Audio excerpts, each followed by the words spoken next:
Goeiemôre geliefdes en welkom weer eens by die Afrikaanse Evangeliese Kerk in Ierland. Geliefdes, vanoggend wil ek met julle gesels oor veroordeel of vrygelaat. Veroordeel of vrygelaat.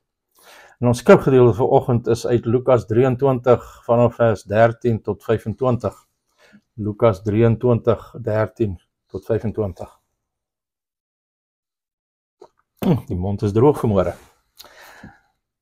Maar geliefdes, terwyl ons dan die woord van God oopmaak, kom ons groet ons Hemelse Vader. Goeiemôre Vader. Weer eens kom ons in dankbaarheid na U toe vir nog 'n dag wat U by ons lewens gevoeg het.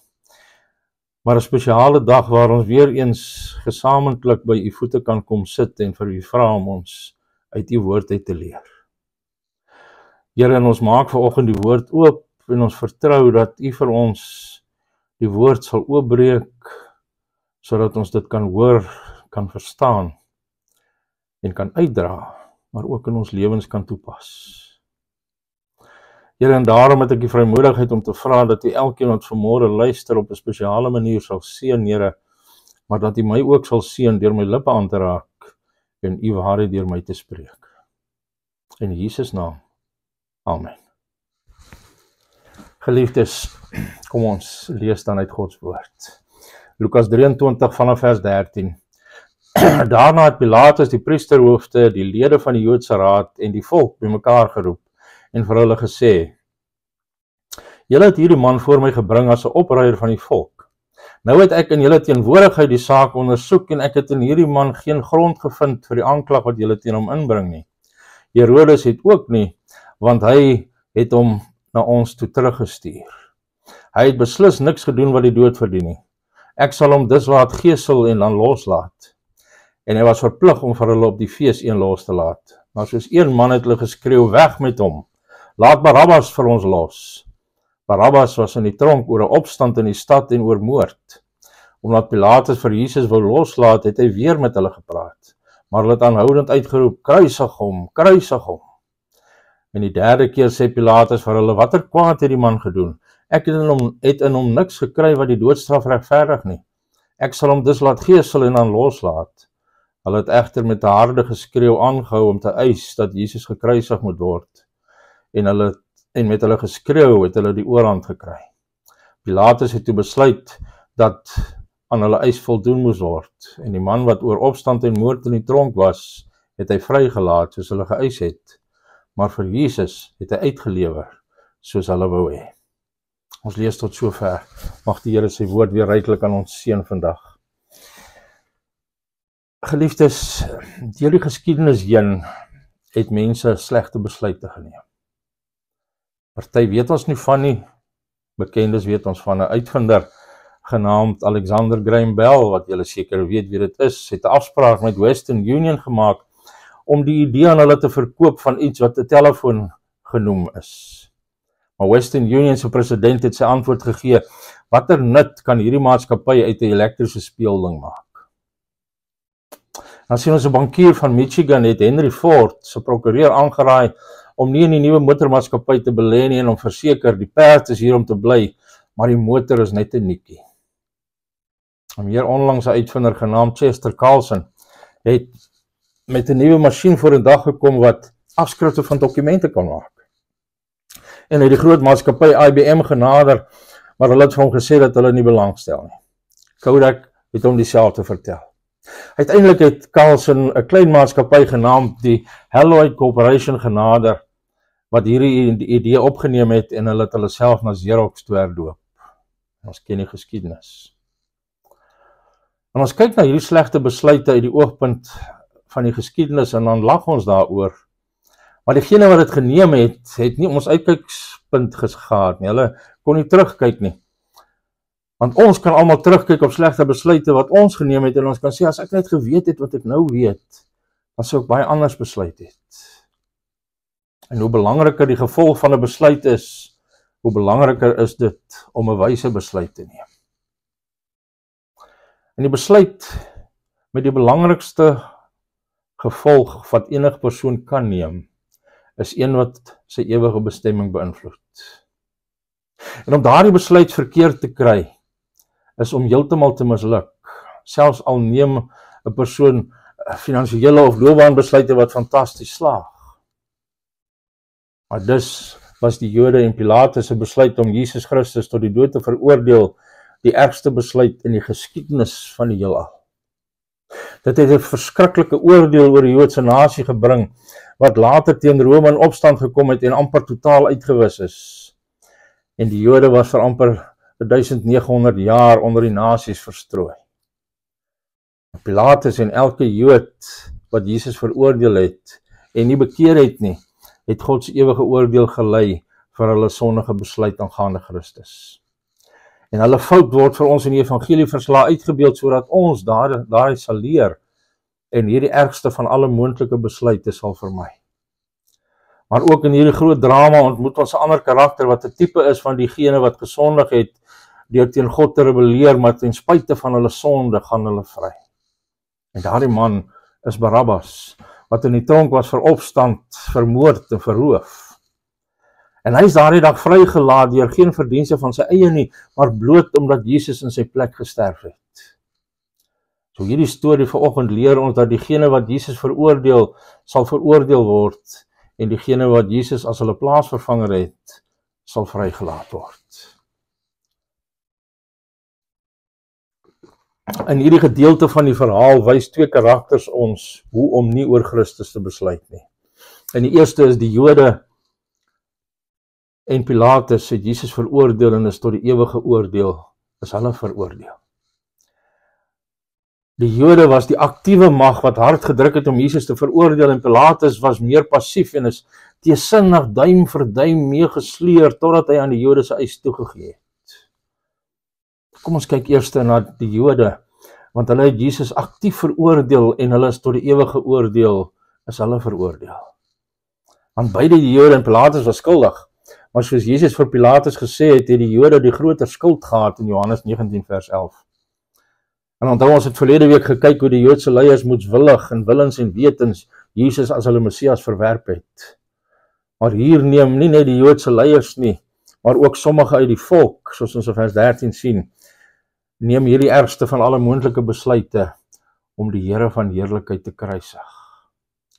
En dis 'n beduidende wending, want nou het die leiers ten minste 'n steekproef van die bevolking geneem en gewen. Miskien het hulle oortuig dat Jesus nooit die nasie van Rome se duim of die nasie van Rome se duim sou verlos nie.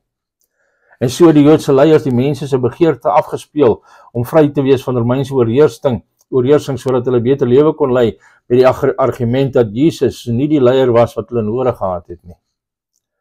Maar hulle het Jesus ook vir Pilatus uitgebeeld as iemand wat 'n bedreiging vir Romeinse soewereiniteit was, so het beide kante gespeel. En vir ons wat in Christus glo, is dit moeilik om te begryp hoe 'n mens iets van Christus kan weet en hom tog moedswillig kan verwerp. Maar dit wys vir ons hoe sterk die krag van sonde in die gevalle menslike hart is. En dikwels soos die Jode dink mense verkeerdelik dat om Christus te volg, hulle nie die geluk en vryheid sal gee wat hulle begeer nie, en daarom gaan hulle eie pad, net om te laat te ontdek dat hulle weg die weg van vernietiging is.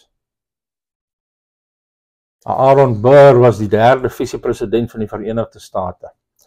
En hy en Thomas Jefferson het eintlik gelyk geëindig in die aantal verkiesingsstemme vir president, maar hy het in die stemming in die Kongres verloor en grootliks as gevolg van die pogings van sy teestander Alexander Hamilton.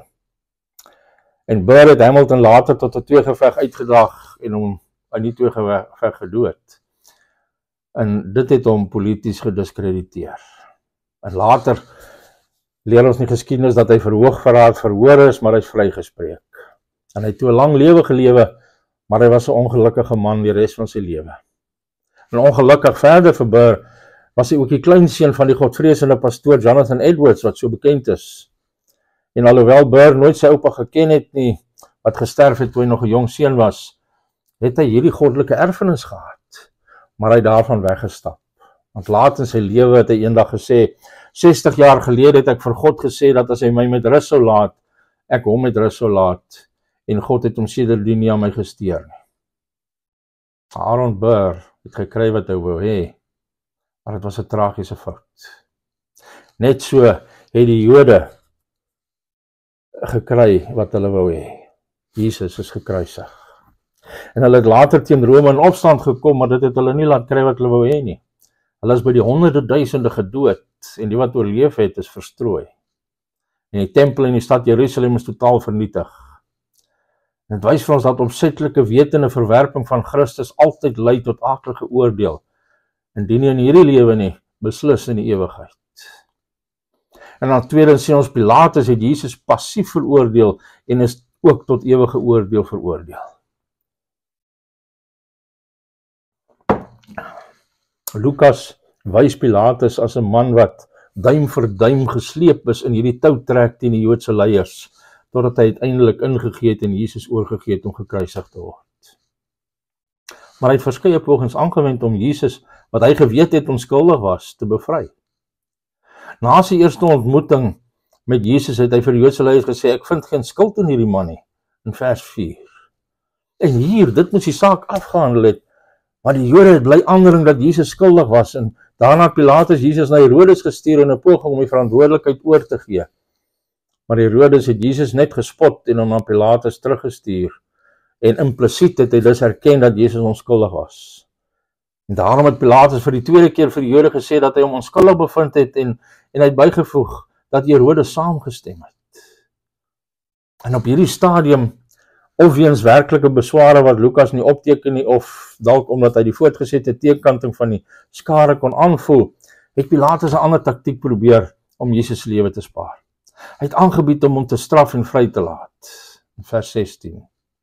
En hy gebruik die term geeseling so half ligweg, waarskynlik om sy eie skuldige gewete te sis, maar dit was 'n verskriklike straf wat soms tot die dood gelei het. 'n man sou met hulle het dit 'n kats genoem, gewoonlik het hy 7 of 8 rieme aangehad wat stukkies metaal ingebind was, sodat dit sy rug in, amper sê, in vleislinte sou skeur. En Pilatus het gehoop om die skade te paai en Jesus se lewe te spaar, maar hulle wou dit nie hê nie. En daarom het Pilatus 'n ander taktiek probeer. Want daar was 'n gebruik dat hy een gevangene by die fees aan die mense sou vrylaat, en ek het vanoggend vers 17 ingevoeg, maar dis gewoonlik, dis 'n vers wat waarskynlik nie in Lukas se oorspronklike teks was nie, maar is deur 'n latere skrifgeleerde bygevoeg om dit te verduidelik. En miskien het Pilatus voorgestel wat hy gedink het 'n duidelike keuse van uiterste sou wees, Jesus of Barabbas, 'n berugte rebel wat aan beide roof en moord skuldig was. Maar tot Pilatus se skok het hulle Jesus se dood en Barabbas se vrylating gevra in vers 18. Maar Pilatus wou steeds vir Jesus vrylaat, en daarom het hy hulle weer aangespreek, maar laat aanhou skreeu, kruisig, kruisig hom. En dan sien ons in vers 22, het sê, die derde keer sê Pilatus vir hulle, watter kwaad het die man gedoen? Ek het in hom niks gekry wat die doodstraf regverdig nie. Ek sal hom dus laat gesel en dan loslaat. Maar hulle bly aandring dat Jesus sterf. In Johannes 19 vers 1 dui aan dat Pilatus wel vir Jesus gegesel het in die hoop om die gepepel te paai. En toe dit nie werk nie, het Pilatus uiteindelik tragies ingeval en vonnis uitgespreek dat hulle eis toegestaan moes word. Barabbas is vrygelaat en Jesus is weggelei om gekruisig te word. En dit wil voorkom asof Pilatus het goed bedoel het, maar ons sien hy is oorweldig deur magte sterker as hy self. Maar hoewel sy sonde nie so verskriklik soos die van die Jode is nie, soos met Johannes 19 vers 11 sê, was hy steeds skuldig aan die kruisiging van Jesus. En in Handelinge 4 vers 27 en 28 sien ons uit die vroeë kerk gebid. Dit is wat werklik in hierdie stad gebeur het. Herodes en Pontius Pilatus het met heidene nasies en die volk Israel saamgespan teen u heilige dienaar Jesus, wat deur u gesalf is, en hulle het alles gedoen wat u vooruit beskik en besluit het. En die feit dat al hierdie verskillende mense gedoen het wat God vooraf bestem het om te gebeur, onthef hulle steeds nie van skuld nie. Dit wys bloot dat goddelose mense nie die soewereine doel van God kan verydel nie. Maar al het hulle God se doel vervul deur Jesus te kruisig, was hulle skuldig en staan hulle veroordeel.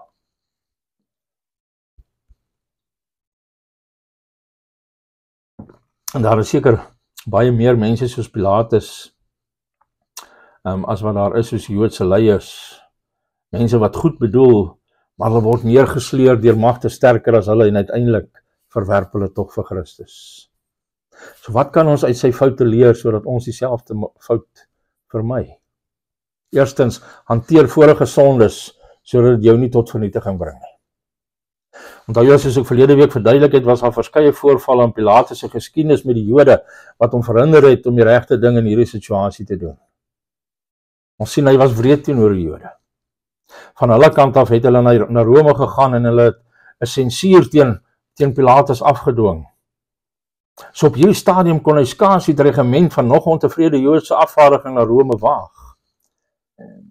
En die Joodse skrywer Philo sê, hy was bang dat as 'n Joodse afvaardiging na Rome gestuur word, hulle die baie wanadministrasies van sy regering, sy afpersings, sy onregverdige dekrete en sy onmenslike strawwe kon bespreek. En dit kom uit James Stalker se The Trial and Death of Jesus Christ. En Stalker voeg dan by, hy sê daar is niks wat goeie besluite so frustreer en edele pogings verlam as die dooie gewig van vorige sondes nie. As mense dinge van ons weet, dan is ons bang om enigiets te doen om hulle te mishaag, uit vrees dat hulle die verlede teen ons sal gebruik. En as gevolg van sy vorige sondes, het Pilatus nie die Jode regeer nie, hulle het hom nou regeer. En daardie sondes het hom soos 'n reusagtige maalkolk gesuig na hierdie noodlottige besluit oor Jesus Christus. En die enigste manier om weg te breek van die krag van vorige sondes is om dit te bely en te besluit om God nou te gehoorsaam. Maak nie saak wat dit kos nie. Ja, jy sal seker 'n prys betaal om weg te breek van die ou lewe, maar jy sal 'n groter prys betaal as jy dit nie doen nie. En dan tweedens, stel godvrugtige doelwitte, nie wêreldse doelwitte nie. Want Pilatus se ooglopende doel in die lewe was om aan sy mag vas te klou en om sy politieke fortuin te bevorder. En Jesus het geleer dat ons doelwit moet wees, beywer julle allereers vir die koninkryk van God en vir die wil van God. Matteus 6 vers 33. Jy sien, op een vlak was dit die beste dag vir Pilatus van sy lewe, want hy het 'n rusie met sy politieke naaste buurman Herodes uiteindelik kon bygelê. En hy het die moeilike Joodse leiers kalmeer en 'n oproer en die gewisse berisping van Rome af vermy. So hy kon nog 'n paar jaar aan die stuur bly. Maar geestelik was dit die absolute ergste dag van Pilatus se lewe. Alhoewel hy dit nie wou doen, het hy uiteindelik die onskuldige seun van God veroordeel en God se veroordeling op sy kop laat neerkom. Wat Pilatus op die verkeerde vurk in die pad gelei het, was sy wêreldse doelwitte. Want baie wat Christus as verlosser bely, neem wêreldse doelwitte aan. Soos Pilatus aanvaar hulle Jesus, hulle keer hom goed en hulle gaan kerk toe, hulle noem hulle self Christene. Maar die ding wat hulle rigting in die lewe bepaal, is die doel van wêreldse sukses. Hulle is in 'n dolle strewe om meer dinge te versamel. As 'n bevordering meer geld of meer aansien, 'n beter kans op toekomstige vooruitgang beloof, dan neem hulle hierdie besluit sonder om te oorweeg wat dit aan hulle diens vir die Here of aan hulle gesinslewe sal doen. Want hulle doel is sukses in hierdie wêreld, nie sukses in God se koninkryk nie. So daarom, stel godvrugtige doelwitte vir jouself. En derdens, besluit om God te behaag, al beteken dit om mense te vervreem van jou af. Hulle sien, Pilatus wou nie vir Jesus doodmaak nie en hy wou nie die twis met die Jode hê nie. Hy wou net vrede hê. Hy wou regtig neutraal oor Jesus wees en net aangaan met sy lewe. As ons verlede week gesien het, is dit nooit 'n opsie nie. Pilatus se ondergang was dat hy besorg was om die Jode te behaag en om die keiser te behaag, maar hy het nooit oorweeg om God te behaag nie. Die Bybel is duidelik dat as ons 'n sterk standpunt vir Christus inneem, ons sommige mense ten minste somtyds sal vervreem. Ons moet nooit doelbewus iemand vervreem nie. Soos Paulus sê, as dit moontlik is, sover dit van julle afhang, moet julle vrede hê met alle mense, in Romeine 12 vers 18. Maar beide Paulus en Jesus het baie vyande gehad, omdat hulle vasbeslote was om God bo alles te behaag. Soos Paulus vir die Galasiërs gesê het in Galasiërs 1 vers 10, klink dit nou asof ek die guns van mense soek, of soek ek die guns van God? Probeer ek by mense in die guns kom? As ek nog steeds die guns van mense soek, dan sou ek geen dienaar van Christus wees nie. En met betrekking tot politieke leierskap het Winston Churchill gesê, mense wat nie bereid is om ongewilde dinge te doen en 'n geskreeu te trotseer nie, is nie geskik om predikante te wees of leiers te wees in tye van stres nie. En dieselfde geld geestelik. Besluit om God te behaag in gehoorsaamheid aan sy woord, selfs in jou gedagtelewe en private besluite. As dit jou op gewoonte is, dan sal jy nie om die bos gelei word in 'n tyd van moeilikheid nie. En vierdens, moenie jou gewete kompromiteer nie. Selfs al dink jy sal kry wat jy in die lewe wil hê. Want in sommige situasies is kompromie wel verstandig en nodig. Maar dit is nooit wys of nodig of reg as dit behels dat jy God se morele wet oortree en jou gewete in gedrang bring. Toe Pilatus verklaar het dat Jesus onskuldig was, moes hy op daardie beginsel bly staan het. Ongeag hoe hard die Jode geskree het en ongeag wat hulle gedreig het. Of waarom aanbied om Jesus te gesel as hy onskuldig was? Jy sien, Pilatus het sy gewete gekompromiteer en gedink dat hy die Jode se guns en Jesus se lewe sou verkry. Maar wat hy gedink het 'n skuiwergat vir ontsnapping was, het 'n strop om sy nek geword. Pilatus het gedink dat hy sy politieke lewe deur hierdie kompromie kon verkry, maar hy verloor nie net sy politieke lewe nie, maar ook sy geestelike lewe. Sien, daar is mans wat selfs in die bediening kompromieë sal aangaan, omdat hulle dink dat dit vir hulle sukses sal behaal. Hulle sluit verkeerde alliansies met diegene wat aan liberale teologie vasklou, omdat dit vir hulle groter platform wen. Hulle praat nie uit oor ongewilde kwessies of konfronteer diegene wat sonde doen nie, want hulle is bang dat mense nie daarvan sal hou nie. Maar enige sukses, het sy in die bediening of besigheid of persoonlike lewe wat verkry word deur jou gewete te kompromiteer, is nie sukses by God nie. As jy 'n skoon gewete laat vaar, sal jy uiteindelik skibreek maak van jou geloof. Lees 1 Timoteus 1 vers 19. So die Jode waarsku ons dus daarteen om Christus aktief te verwerp. En Pilatus leer ons dat ons Christus nie passief moet verwerp, jou toe te laat dat druk van buite ons tot kompromieë lei. En as ons dit doen, maak nie saak hoeveel wêreldse geluk of sukses ons behaal nie, ons sal ons siele verloor. Maar dan is daar nog 'n ander karakter in die verhaal, wat vir ons nog 'n waardevolle geestelike les bied. En dis Barabbas. Barabbas het Jesus as sy plaasvervanger gehad en het vrygegaan. En alhoewel daar baie bespiegel is, weet ons niks van Barabbas se persoonlike lewe nadat hy vrygelaat is nie. Dit sal wonderlik wees om te kon weet dat hy persoonlik op Christus vertrou het en uit sy lewe van geweld en sonde hervorm is, maar ons weet nie. Maar tog staan Barabbas op die Bybelse bladsy as 'n tipe van die sondaar wat wel op Christus vertrou. En daar's 4 parallelle wat ek wil uitlig vandag. Eerstens, Barabbas het verdien om te sterf. Want hy het blykbaar opstand gelei wat daartoe gelei het dat mense vermoor is. Miskien het hy self 'n paar vermoor. En hy het homself en sy saak deur roof ondersteun, soos ons in Johannes 18 vers 40 sien. Hy het die wet oortree en hy het verdien om te sterf. Ironies genoeg was Barabbas juist skuldig aan die einste misdaad van opstand waarvan die Jode Jesus beskuldig het. So as Barabbas tereggestel is, dan sou niemand dit bevraagteken het nie. Hy moes aan die kruis gewees het. En as sodanig verteenwoordig Barabbas elke persoon wat God se heilige wet oortree het. Ons staan almal skuldig soos aangekla voor God se regbank van geregtigheid. Die Bybel verklaar in Romeine 3 vers 23, almal het gesondig en dit ontbreek hulle aan die heerlikheid van God. In Romeine 6 vers 23 sê die loon van die sonde is die dood. Soos Barabbas verdien ons God se doodvonnis.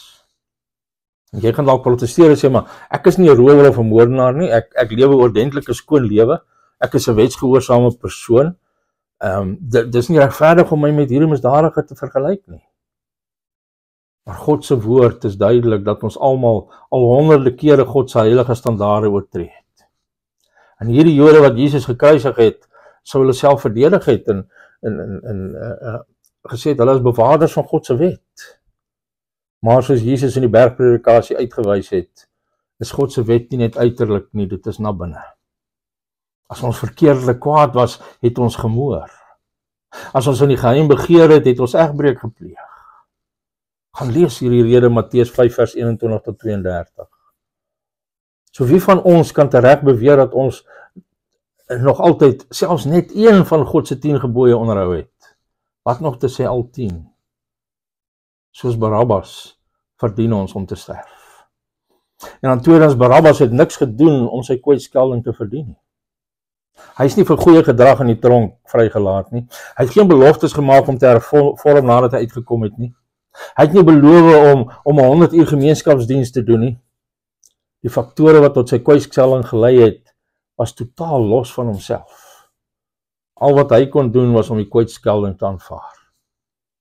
En hy kon homself nooit later geluk wens nie, want hy het sy doodvonnis daar uitgekom, nie deur sy eie toedoen nie. Dit was geheel en al te wyte aan faktore buiten homself, en selfs ten spyte van homself. Dit was vrye genade.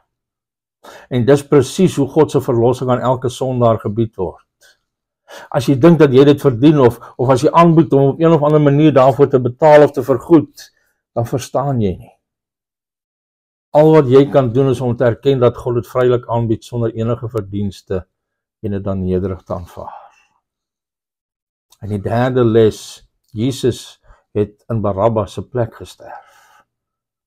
Hier was dit letterlik waar vir Barabbas, in die vlees. Hy het vergifnis ontvang en Jesus het in sy plek gesterf. En in sy nuutgevonde vryheid, as Barabbas daardie dag die skare na Golgotha dalk gevolg het en gekyk het hoe hulle Jesus aan die kruis vasspyker, dan sou hy tog moes gedink het, dit moes ek gewees het. Daardie spykers was bedoel vir my hande en voete. Daardie man sterf in my plek. En geliefdes, dis die goeie nuus wat die Bybel verkondig. Ons almal verdien om vir ons sonde te sterf, maar Jesus, die onskuldige lam van God, het ons plek aan die kruis ingeneem as ons plaasvervanger. Hy het sy lewe gegee as die losprys verby is, sê Markus 10 vers 45. Hy het die toorn van God gedra wat op my en jou moes geval het en die straf moes bevredig het. 2 Korintiërs 5 vers 21 sê, God het hom wat geen sonde geken het, nie sonde vir ons gemaak, sodat ons die geregtigheid van God in hom kan word. En daarom, so kan God regverdig en regverdiger wees van die een wat in Jesus glo, sê Romeine 3 vers 26. As jou geloof in Christus is, dan beteken sy dood, dat jy nie God se veroordeling in die gesig staar nie. En vierdens, Jesus se dood het Barabbas se lewe en vryheid tot gevolg gehad. En as 'n groot ironie hier, Barabbas se naam beteken seun van die Vader. Bar is seun en Abba is vader. Barabbas. En dan sien ons dat die ware seun van die Vader, Jesus Christus, het gelei en gesterf sodat hierdie menslike seun van die Vader kon lewe en vry kan gaan. Johannes sê dat hy sy evangelie geskryf het sodat julle kan glo dat Jesus die Christus is, die seun van God, en dat julle deur te glo die lewe in sy naam kan hê. In Johannes 20 vers 31. As jy nie in Christus glo nie, is jy soos Barabbas in die tronk, in slawerny aan die sonde, onder die doodsvonnis en nie in staat om jouself te bevry nie, soos Efesiërs 2 vers 1 tot 3 vir ons duidelik maak. Net Jesus Christus kan jou van sonde bevry en die ewige lewe aan jou gee, sodat jy 'n ware Barabbas, seun van die Vader, 'n kind van God kan word. En ek wil afsluit. Elke jaar in lande wat oorwegend Rooms-Katholiek is, spesifiek soos die Filippyne en Mexico, kan jy pelgrims vind wat hulle self martel in 'n poging om vir hulle sondes te betaal en hulle sondes te versoen. Hulle kruip soms op hulle knieë oor gebreekte glas na die kruisbeeld. Hulle gaan so ver om manne te huur om hulle te gesel en om 'n doringkroon op hulle koppe te sit. Sommige laat hulle selfs aan 'n kruis vasspyker. Ander doen ander dade van boetedoening. Maar ongelukkig verstaan nie een van hierdie mense die hart van die Christelike evangelie.